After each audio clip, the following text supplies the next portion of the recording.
تو out of excitement ہی came to Pakistan. اور شروع میں ہی came to Islamabad. That's where he settled. Wife کو بھی لائے.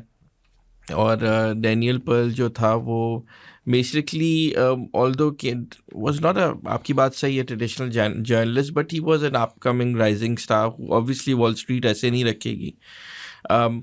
جہاں تک ایک بہت سارے لوگ سمجھتے ہیں یا سوچتے ہیں ابھی بھی کہ جس پہ ہم بات بھی کریں گے کہ کیا Daniel Pearl was related to an intelligence agency اور سم تھنگ. دیکھیں سی آئی اے ایز ہم نے انٹیلیجنس پہ پہلی بات کی تھی, stopped using journalist as a they might have used it until 70s and 80s, but as a policy stopped it. کیوں؟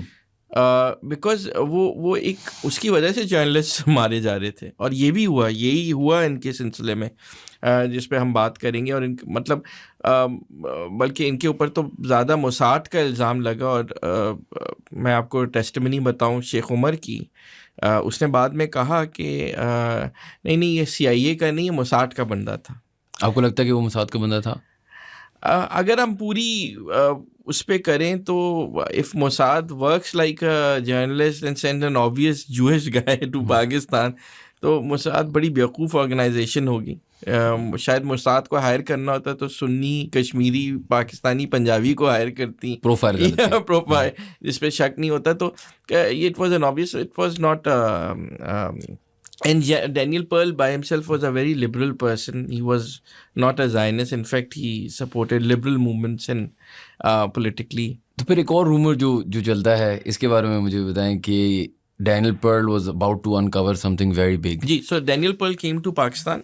اور سب سے پہلے ان کی سٹوریز جو تھیں وہ ایک دو ایسی تھیں. وہ آئے تھے کہ Osama bin Laden, as any over excited journalist coming to Pakistan, ہم اسامہ بن لادن کو ڈھونڈ لیں گے پاکستان آ کے. Obviously there was a reality check. یہاں پہ 2000 اور جرنلسٹ آئے ہوئے تھے.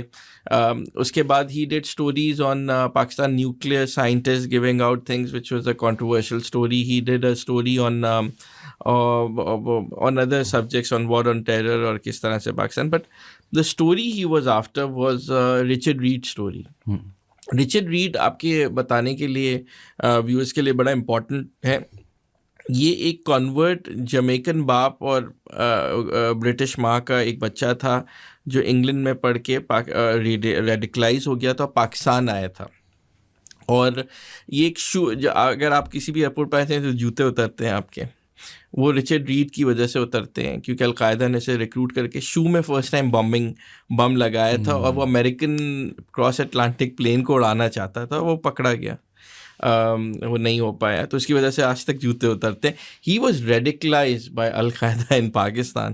سو Richard Reid came to Pakistan, got radicalized, and that was basically Daniel Pearl story. اس کے لیے بہت زیادہ ایکسائٹیڈ تھا.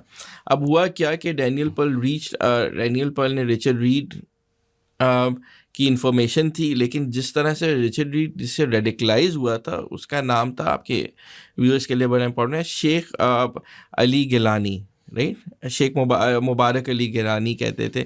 اب وہ ایک ایسا کیریکٹر تھا جن کی شکل کسی نے نہیں دیکھی تھی, کسی کو پتہ نہیں تھا, کسی کو پتہ ہی نہیں تھا. تو ڈینیل پرل وہ جب آئے اسلام آباد میں, انہوں نے اپنے ریسرچر سے کہا کہ جو انڈیا میں تھا کہ ڈھونڈو کیا ہے. تو اپیرنٹلی وہ ملیٹنٹ سرکلز میں ایک بات پھیلنی شروع ہوئی کہ بھائی ایک جرنلسٹ ہے جو شیخ گیلانی کو ڈھونڈ رہے ہیں, مبارک علی گیلانی کو. تو وہاں سے تھوڑا سا جو ملیٹنٹس لوکل, اور یہ وہ وقت تھا 2001-2002, جیسے ہم نے پچھلی پوڈ کاسٹ میں کہا تھا, Karachi became the hub of al-Qaeda. بالکل. اینڈ جتنے بھی لوگ تھے, you had Tora Bora and American Enduring Freedom going on in Afghanistan, تو اسپل اوور پورا پاکستان میں آ گیا تھا.